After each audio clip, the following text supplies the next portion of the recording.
Hey everyone, Odds here. Welcome back to the channel. Glad to have you. Today I'm bringing you a series from myself versus Fort Build. This is a series played in the Club Mecha Season 1 tournament, which is organized by Egophobic. There are 16 players in this tournament. We got two groups of 8 players such as Odyssey, Cheese, Roxas, Fire NATO, Masao, Baller, Ubon, Fort Build, and others are all part of this tournament.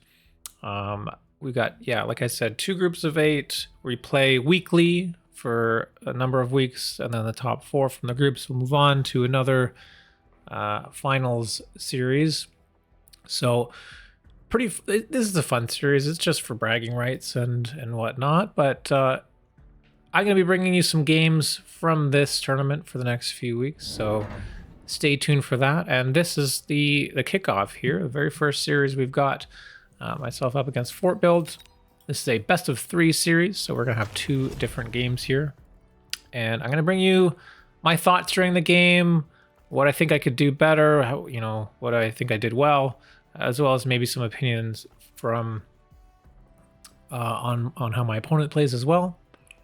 Yeah, all right, let's jump into it. So, yeah, this game, I remember I played this only 2 days ago, so it's still fairly fresh. However, what I remember here in the start is like I got offered all packs that I'm not comfortable with. As you've known from the videos I've been putting out recently, I've been playing a lot of hounds, and I did not get any hound packs offered. We ended up with marksman spec. We went ball, arc light, which is fine, I guess. But what I decided to do this game is I can also play a bit of standard too. I've been practicing that a bit, and that's been my fallback. What I've been working on is, so when I'm doing hound stuff, like that's been great. I can do that, do a lot of hounds. I'm also pretty competent with saber teeth right now, so I was feeling good with saber teeth starts. And I got nothing. I got nothing. So if I don't get those, I'm gonna try to make some kind of standard formation work here. All right. So that's why I went for the arc lights here. I went with steel ball.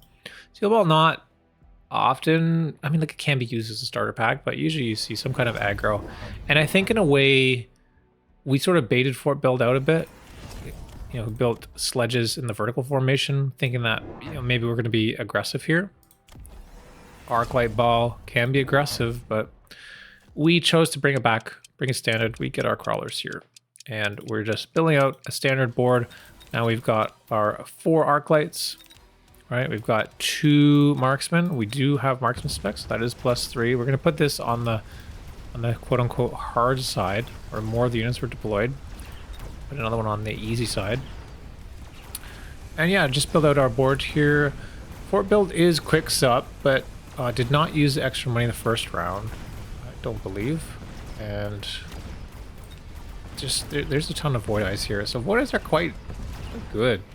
I think they're actually quite good in a marksman too. Basically, like you get 3 void eyes, like 3 units for 1.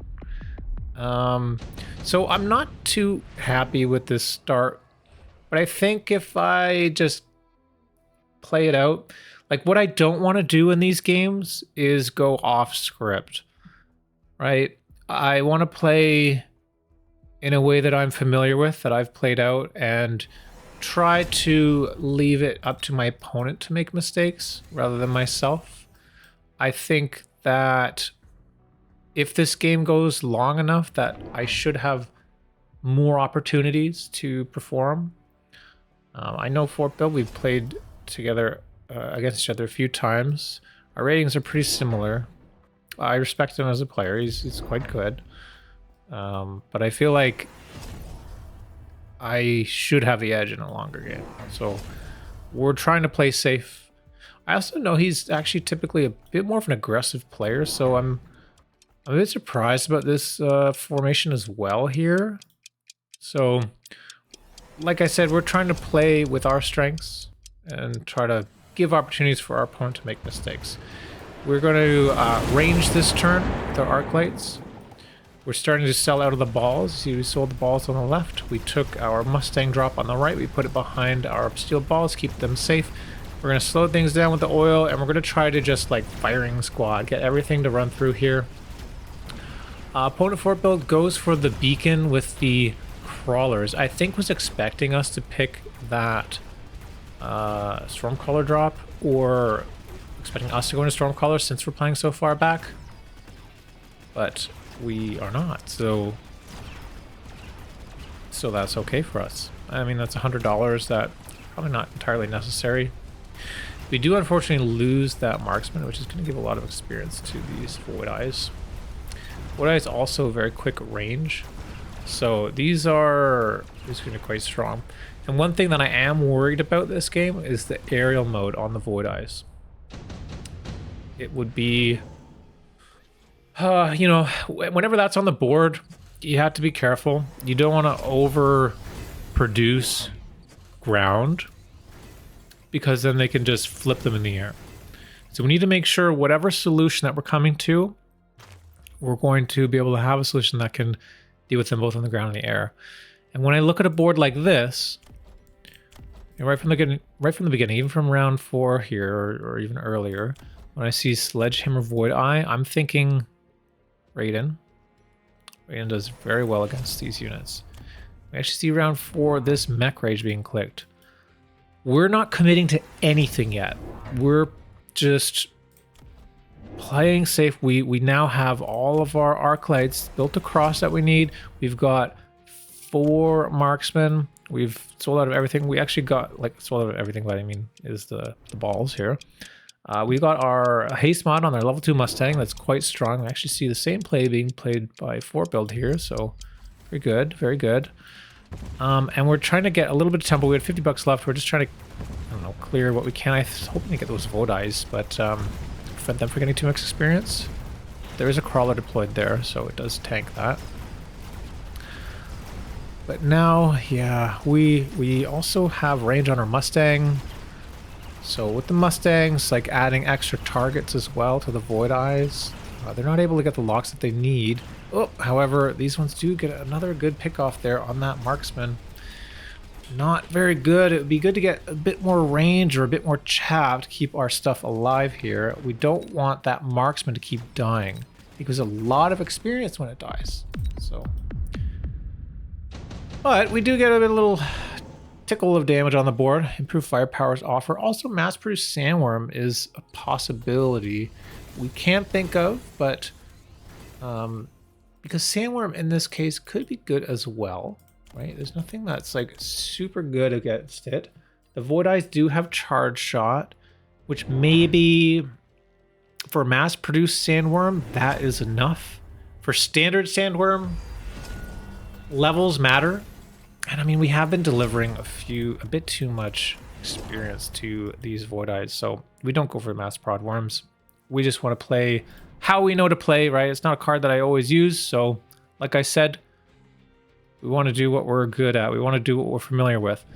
And I'm spending the time and money now. We're building out extra fangs here. That's what our deploy is. Just all the chaff. Still not committed to anything. We're remaining flexible. This is what I talked about before in my Hound games, right? We build out our board. We wait and see how we can effectively counter what our opponents are doing here. Opponent also very good on the chaff. Lots of chaff. Although they spent $200 on that jab, I think that was a bit much. Yeah, spells are good. I know Fort Build chooses a lot of spells, but in this case, I don't think that was the right choice. So it would have been better to save money, because as the game goes on, we're just getting a little bit more rich as we go. You know, we've gotten, actually we only have +1 here. You know, we spent money on levels. Now we have like range on our marksmen, so those are all safe. We're quite far back. Everything is good and safe. And by building out these fangs, eventually, like, we can go into shielded fangs too. Advanced defensive tactics is offered. So is actually extended range Vulcan, which is interesting. And that ends up being what Fort Build chooses here. And this, to me, this is the indication, the trigger event, right? When I see this, eventually I say, okay, now we know what we're dealing with. The whole game too, though, I mean, improved Overlord was offered. And I'm actually quite scared of that. I don't like playing against improved Overlord. It's a very strong unit. That's why early on, you know, we made sure to build out our marksman and lots of chaff. I don't want improved Overlord to be picked up and live, basically. Same with these Mustangs. We got high level Mustangs now already. This is a board that improved Overlord, frankly, like doesn't look good into because there's so many targets for it. And there's a lot of targets here that will help deal with it. And we also have, obviously, anti-air on our marksman and range, so we're quite good. We do get a pick-off there on that high-level Mustang with the missile strike. And yeah, now we see the Vulcan, and we see the extended range Vulcan. Extended range Vulcan, it's a good card, I think. However, the decreased HP by 35% is substantial. And you can see the marksmen are picking them off. And we do quite a lot of damage here too. I'm actually surprised how much damage there is. Unit drop offered. And this is really important, right? We've identified there's the weakness. It's that there's no high damage unit, high DPS unit.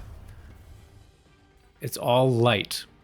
If we had something like armor on Rhino, that could be good. If we had armor on worms, that could be good too. And right, what we talked about before was going into Raiden. Raiden does quite a lot of damage to all the units on the board, but sometimes Raiden gets stuck on units like big chunky units like Vulcan.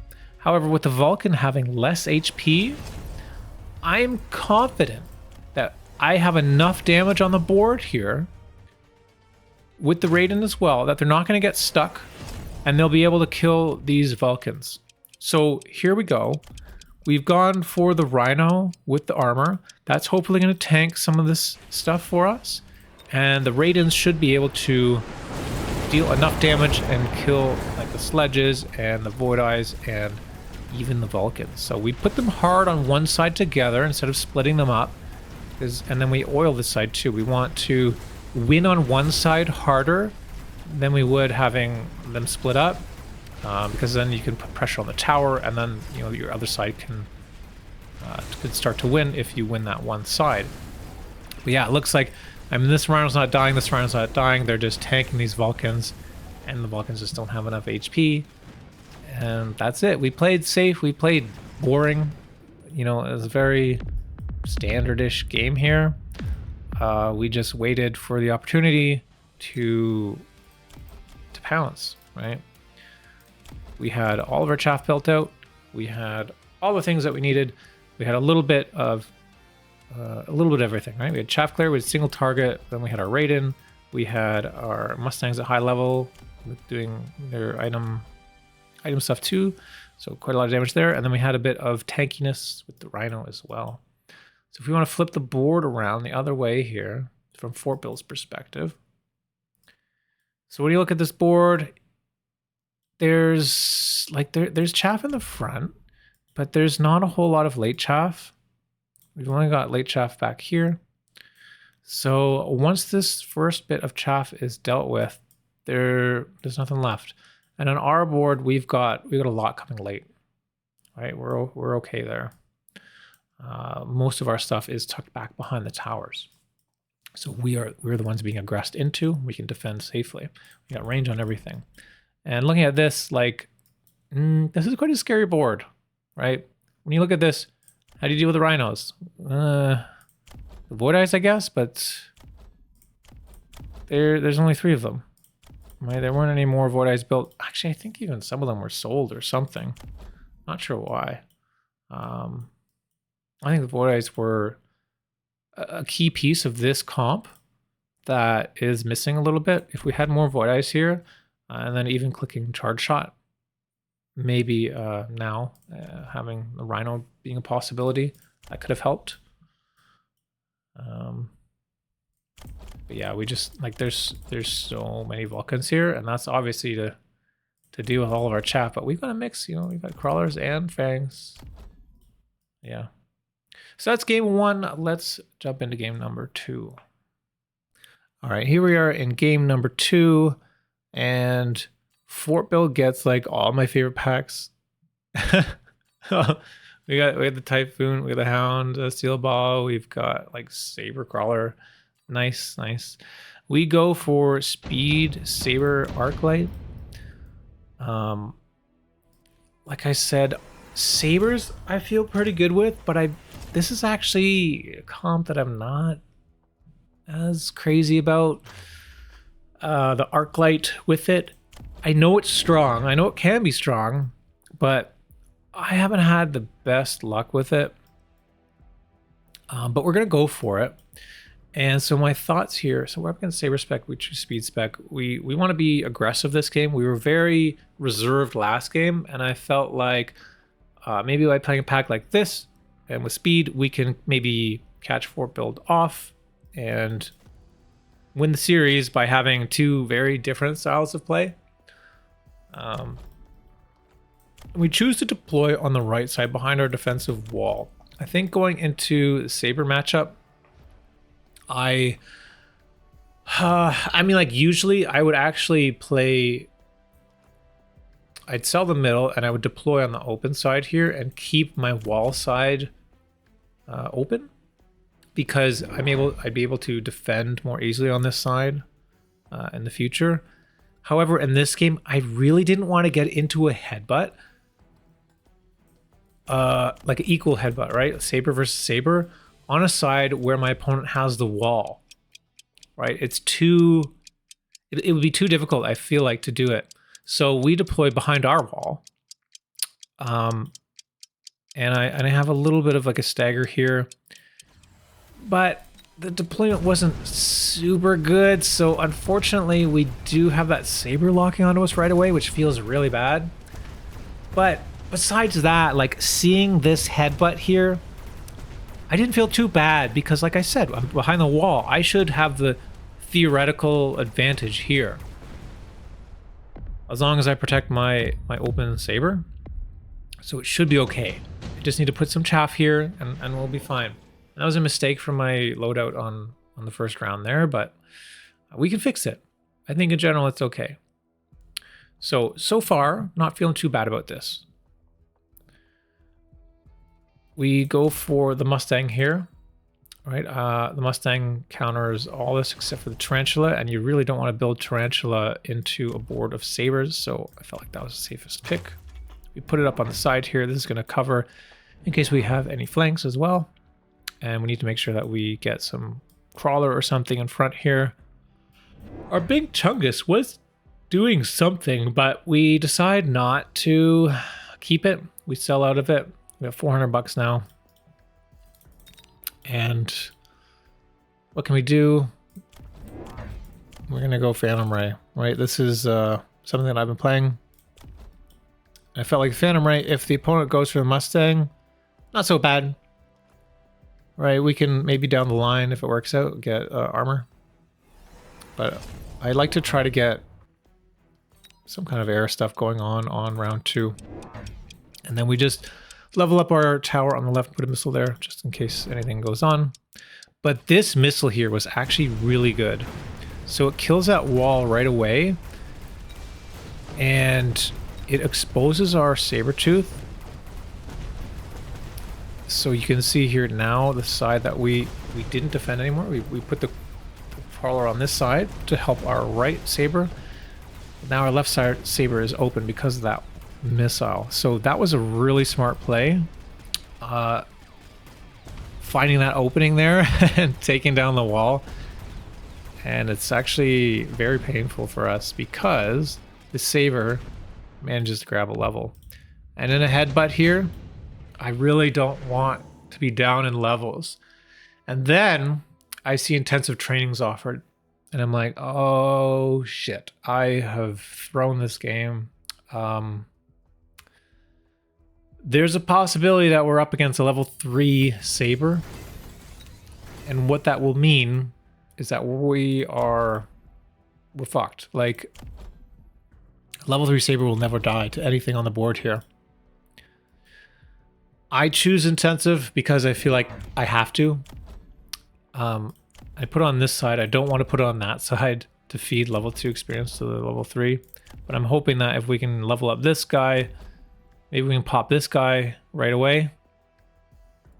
And at least have somewhat of an equal footing, even though this will probably be level 3.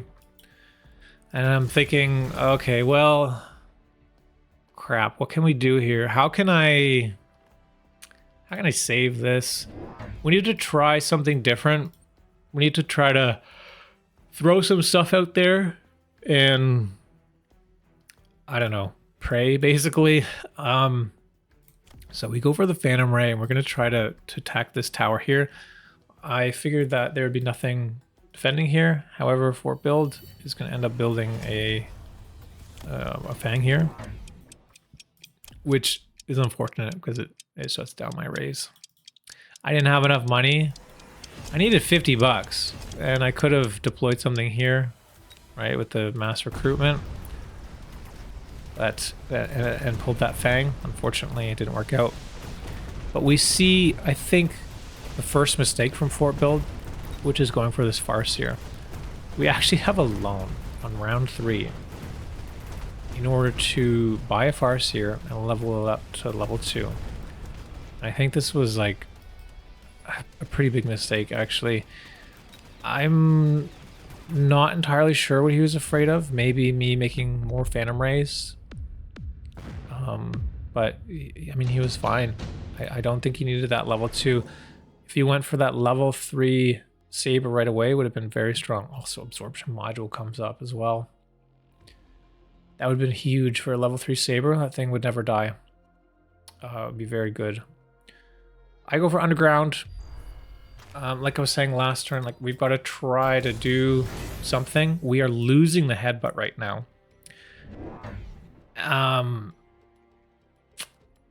Yeah, there was a mass-produced Wraith offered, but Fort Build has and that would have been something that I would have been interested in taking. And a headbutt Wraith is great, but we had the Farseer chosen. Farseer is obviously going to destroy those mass-produced Wraiths. It has aerial spec, it has burst mode. They don't stand a chance. So if we're not allowed to play Wraith and a headbutt, what is the next best thing? Fire Badger. This is all we can do. So we go for Fire Badger. We're hoping that we can clear all this chaff. We put some on the side here too, because there was something going on here. I think there was a Saber here that was shooting our arc light. So we do end up putting this crawler on the side to try and keep our arc light alive. Yeah, we go in the Fire Badgers. We want to clear the chaff quickly. We're not going to level up these arc lights. Leveling up this one was a mistake earlier because now we're going to Fire Badger. But yeah, we go right away for Scorching Fire. I want to kill this stuff as quickly as possible. However, they are driving forward a bit, and maybe Scorching Fire wasn't the play. It might have been range. I felt like in the headbutt, you don't often want range right away, but in this case, maybe it was fine. But yeah, now look at the board. We're actually clearing everything. Fire Badgers help a lot. And I don't know, maybe the Scorching Fire did a lot to help there. This Wraith does get Absorption Module. And it's just a regular Wraith too. It's not mass produced. And hopefully, yes, we can get the kill with the Mustang. So we're very fortunate there that we were able to clear the board quickly enough that our Mustangs were able to clear that Wraith. We want to prevent this Wraith from getting levels. If this Wraith gets levels, very, very bad for us. Lightning Storm offered extended range Phantom Ray as well. I have been hearing good things about this, but I am not ready to play it in a tournament game. I'm not confident. Do we try it? I don't think we try it. No, we skip, right?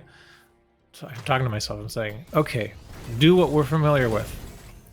We're in this position now. I actually haven't played Fire Badgers too much recently, but I did play them a whole lot about 2 weeks ago, right, when the Fire Badgers were popping. We played this Fire Badger Saber. And so, I mean, this will help us navigate this game. But lightning is offered. We got to make sure we get our bubbles. However, we have to move forward. These bubbles should be a little bit farther forward. But alas, in order to prevent this Wraith, I mean, we do have to deal with the intensive training, right? Like I said, we don't want to get this Wraith to have levels, but intensive training gives it levels. It has absorption module. This will outscale everything in the game. It is the best chaff clear in the game. Now with absorption, level 2, it's gonna, it fucks, guys. Like, this Wraith fucks. So, one of the only ways to deal with it is with Melter. So, we say, all right, we're just going right away into Melter. If we can get a Melter with high enough level, that also is game ending, right? It can be the hyper carry. It also deals with sabers in case like field maintenance is ever picked. It could be okay in that case. And we do get lightning stormed. However, the shields do help us a fair bit. We do get a lock on this Melter, or sorry, with the Melter onto the Wraith. So great there, and we actually get level 2. We also kill that Farseer. That Farseer has just not been performing at all this game. And Melter gets another good lock here. And it looks like that'll be it for this round, round 5. Just Melter was too strong. It was a lot to invest into, right? $200 to unlock it. But it's not something that I feel like is not worth it, right? Like the Melter we're gonna be able to use. Basically, it's gonna shut down the Wraith. If we have enough chaff clear on the ground with our Badgers, then we have the Melter to clear the Wraith. That's our key to this matchup here. We've also got Marksman drop. And this is like Sledges 2. And I think here for a moment, and I remember thinking, all right, so normally in this case, I would pick the Marksman, but because I'm already in a Melter, this is actually a very fast Melter. I'm not gonna double counter, right? I'm not gonna pick Marksman that are gonna be countering these Wraiths the same as I'm using the Melter counter the Wraiths. It's not worth it. What we're gonna do instead, we're gonna go into Sledge. And when we use this tank, we immediately tech into field maintenance. We can also put a Sledge here to slow down this side. We put a Mustang over here too. I'm a little bit concerned that like all the action is happening on the right here in the headbutt. And we do need to kind of make sure we're kind of prepared for this. Now, Fort Bill goes into the Scorpion, which is really good against what we chose here, right? We chose Sledges into Scorpion. That's not great. So right away, our choice there was kind of nullified a little bit. We do have them vertical, so they kind of live a bit longer, right? But they were meant to absorb all the shots from the Wraith. The Wraith wouldn't be able to do enough damage in order to clear the Sledges. But with those Scorpions, they can, obviously. However, we still get the round, so not too bad. Javelin is offered. Improved firepower, laser sight, advanced missile as well. And now that we have targets for the Jav, we're going to choose Jav. There's a nice juicy one right here. Right, level 3 Scorp, level 1 Wraith. This is also, you know, a possibility. Or here, right? We can get any of these targets.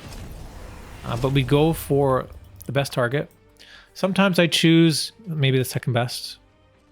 Thinking that maybe the opponent will dodge. But in this case, I say, I don't think he's going to dodge. I think we just go for it. We also level our Melter to 3. That's going to put it over the threshold that will prevent it from dying to a Javelin. And what else can we do here? What else? Put our 3 Badgers. We probably need to get range soon. We do get another Melter here to help with the... Because we're killing this one, we put one on the left. We want to try to kill that Wraith too.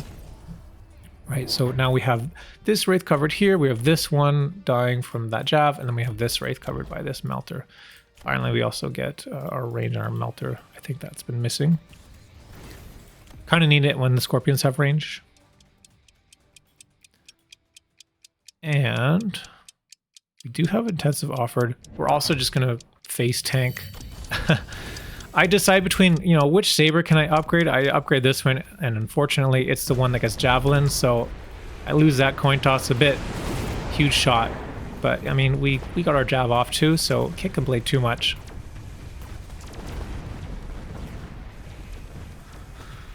There's a flank over here, keeping some of our crawlers, or pulling some of our crawlers. But yeah, we get these wraiths. And these melters are getting kind of scary, right? Level 3 melter, 100,000 HP. Not quite dying quickly enough. Unfortunately, we do phase tank that level 3 melter.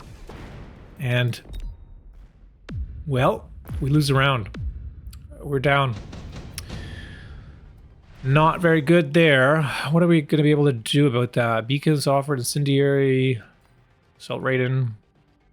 I think about assault raiden for a moment here. I actually think assault raiden is not a bad card. But we're not giant spec, and we're not aerial spec, so we're not going to choose that. It's too much money. Say we go for incendiary.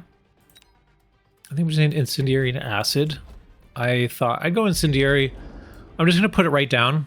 It's $100, but it may force 200 worth of shields, and if it doesn't, I mean, that's a lot of fire.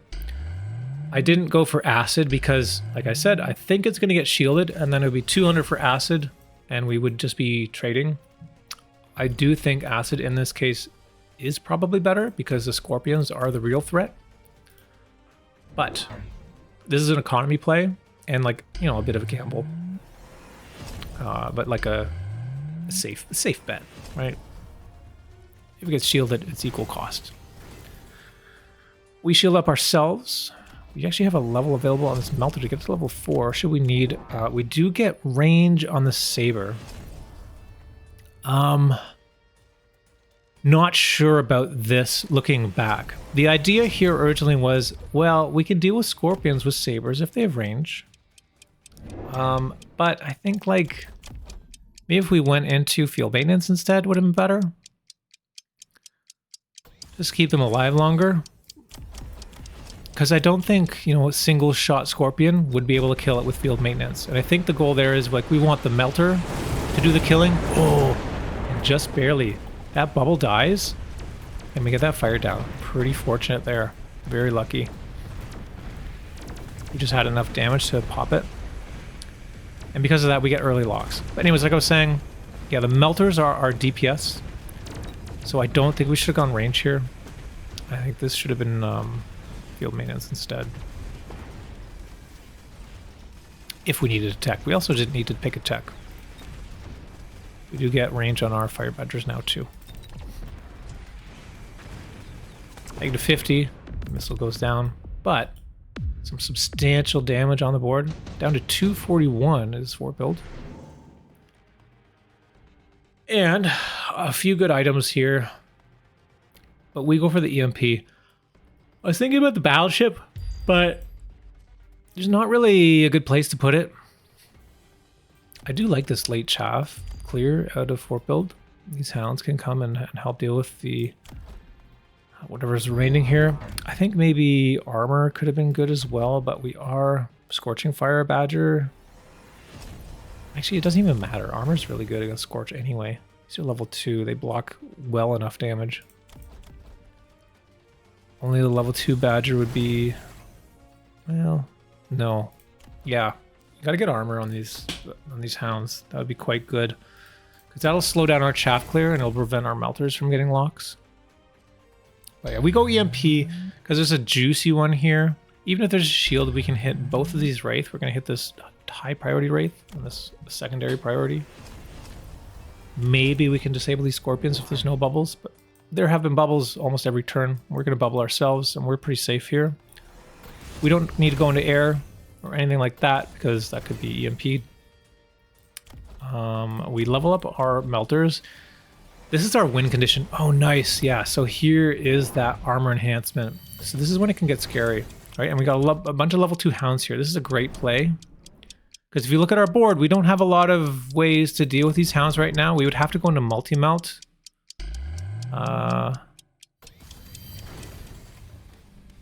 But yeah, round starts out. We do get a really good EMP here. We managed to block ours, or builds. Get good locks here. But yeah, if you notice, these hounds are not taking any damage. And now, it's kind of flipping. We're losing the chaff battle. We do manage to find locks though, but we've lost the chaff battle, and now we've got to pick off each of these hounds individually. All of our Mustangs are useless. The only thing that's working is our Melter and our Sabertooth. Our tower goes down, but our Melter's a really high level here. Oh, nice shot by that Scorp. It's all up to this Scorpion. Huge damage on that Saber too. We get that tower, but it doesn't matter. The Scorpion kills another victim, and it's going to come down to the wire here, but this one Mustang takes that shot. And of course, the Melter stays alive, and with that, we have enough damage to end the game. Very close at the end there. It almost pivoted back around the other way. These armor hounds are quite strong into my board here. And to respond to it, if we had to keep playing, like I said, maybe we'd have to click multi-melt. But it does reduce the range. I'm not the biggest fan of it, but like it could work. Yeah, they're just difficult to deal with. There's no, I mean, like, I don't want to make any more sledges to deal with them because we're into the Scorpions. I think multi-melt is out there. Or maybe trying to go Raiden, going into air. I don't know. It gets a bit fuzzy after that. So I'm glad we were able to end the game here. Especially in a position that I was not happy with at round 3, right? With the potential of a level 3 Sabertooth. But I think the one critical mistake there from Fort Bill was going for that Farseer. So let's flip the board around. We'll have a look here. And so again, you know, we have our late chaff here. We actually don't have any on the right, but we have the Mustang, which kind of is chaffish. And our right side is fairly defended enough. Like, it can't stop this Scorpion, but it does slow it down enough. We could have put a little bit more chaff here to slow things down, or gotten another level on our tower, but we wanted to put a lot of resources onto this side, into the headbutt. We're just kind of scrounging what we can, any extra resources we can put onto the right. And yeah, as for fort build, I mean, right side looks okay. He's not very accessible by air. Like, he was playing fairly safe. You know, with the fangs and the hounds here, and then on this side, it can't really go in either with the Mustang hound. But looking at this board, like, oh my god, this Melter is terrifying. What do you do with it? Double shot, maybe? I would like to see double shot on Scorpion here. I think it would go a long way, helping clear all this stuff and having enough damage in the late round to defeat the Melters. And maybe if this game went on another round, double shot Scorpion with these hounds with armor could be quite strong. And then maybe building out more Mustangs, and you end up with some kind of like Scorpion Mustang comp with hounds as chaff clear. It could be quite strong. I mean, also the Wraiths are the chaff clear too here. But we thankfully were able to shut them down. Like, this Wraith only got to level 3, and that was with training spec. Not training spec, but you know what I mean. And then, yeah, sledges, I mean, they were shut down fairly quickly. They weren't locked on right away. Fairly quickly. They weren't doing very much. We got countered right away from that. But we had enough chaff clear here, right, to get our Melter's locks. And yeah, that's that. So we do secure the series 2-0. We're now 1-0 in this tournament.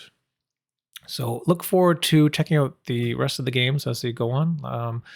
This is a weekly series, so each of the players will be organizing with the other player to play their matches every week, a la systems from way days of old. If you remember Cal League or Civo or I don't even remember the names of all the sort of leagues that were around back in the day where you had like a weekly thing you had to organize with your teams. And so this is a cool tournament. I'm looking forward to the rest of it. I'm hoping for good results here.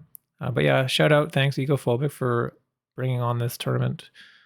And yeah, look forward to the next games. I hope you enjoyed this game. Let me know what you thought down in the comments below.